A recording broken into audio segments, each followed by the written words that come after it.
1,000 subscribers to J&M Game Dev Tutorials.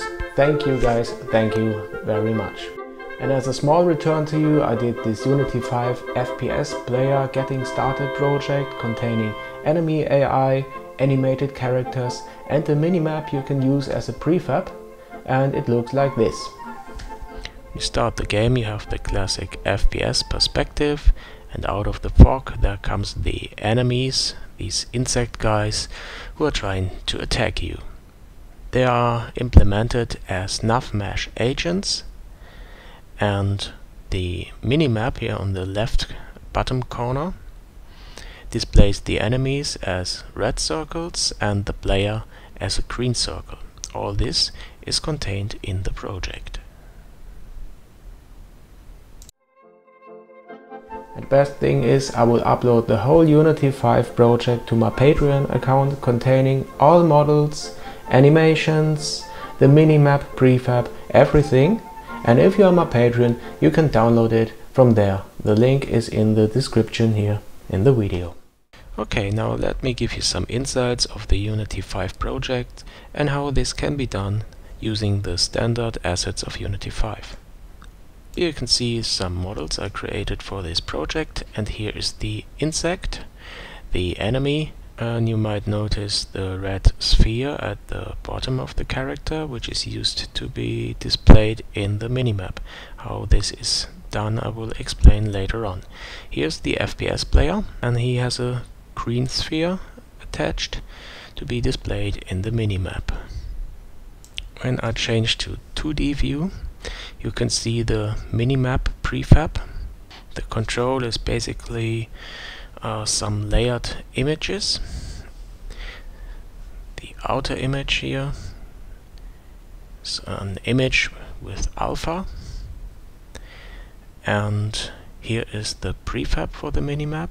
You can just drag and drop it into your scene and use it out of the box.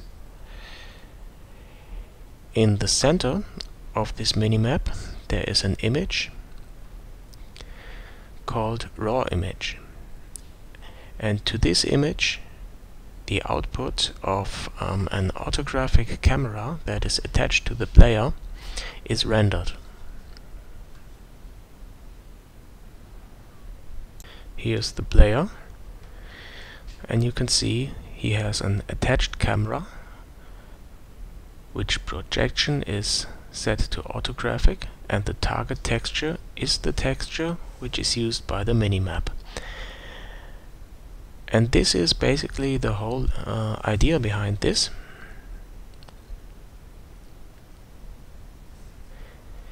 And the red and green circles you can see in this orthographic camera, they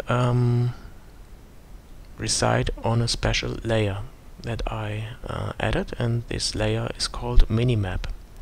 And the camera of the FPS player has a culling mask, so that only the layers minimap, UI, water and default is displayed, but not the player or the NPCs. So you can only see the red and green circles and the background. And when you start this, here you can see now only the boxes are visible, the background, the player and the red spheres of the NPCs.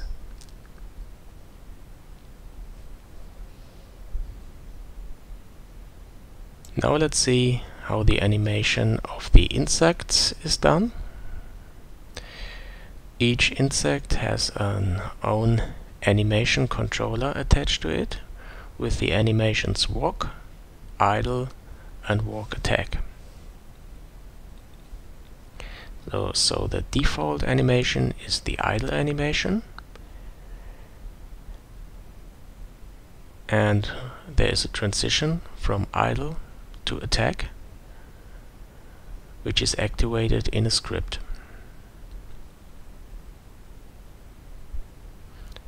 Another transition goes from idle to walk. Very fast now.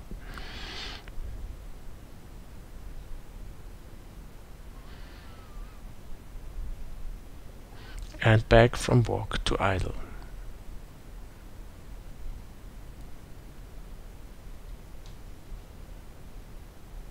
Which transition is activated is controlled by parameters of the animator. We have two bool parameters, one is called attack and the other parameter is called walk. So if attack is set to true, the walk attack animation is activated, the transition from idle to attack.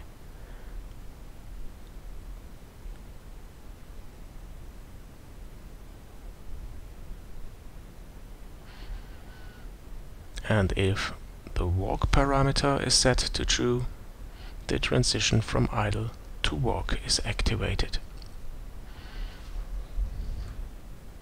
Character has a NavMesh agent component and a script called Insect AI attached.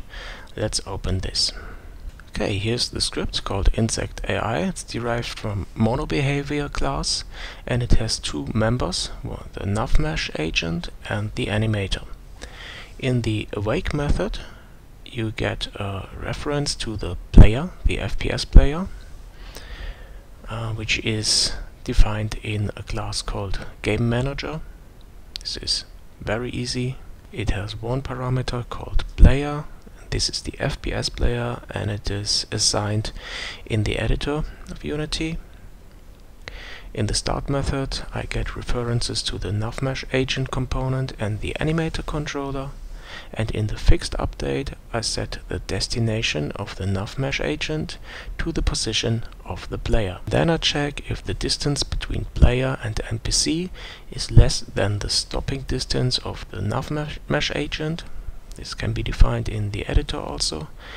And if this is the case, then the attack animation of the NPC is played and the walk animation is stopped. And that's basically all you have to do to implement this simple enemy AI. Okay, the last question is, how can the insect characters know where they should walk and where they shouldn't? First you should mark the objects where they aren't allowed to move as static. These are the objects that are avoided by the navigation algorithm. Then select your terrain and press bake, and then the NavMesh is generated. This is the mesh or the area where the NPCs are allowed to move. As I said, it is here contained in the navigation tab, and then you have to press the bake button. That's the whole magic we need to make the NavMesh agents algorithms work and to let them find their way to their destination, in our case the FPS player. So I think the last thing I want to show you are these camera effects. You can see here the fog and some bloom effect. Also we have a small vignette for the camera. Let me show you where you can find these components. So select the camera of the FPS player first. This one. It's the main camera. And then I added some effects. I added a bloom script, a screen space, ambient occlusion, then the vignette, as I said, the global fog, and some anti-aliasing. And you can find these image effects here under Add Component, Image Effects. But before you have to import the effects asset, which is a default asset of Unity 5, to your project. So I really hope you liked this tutorial. Please subscribe to my channel, and again, thanks a lot for 1000 subscriptions. This means a lot to me. Here's again the link to my Patreon account where you can download the whole project. Be my patron, support me, and have the benefit of getting this project and all other projects I will upload to my account. So, thanks for watching again, and bye.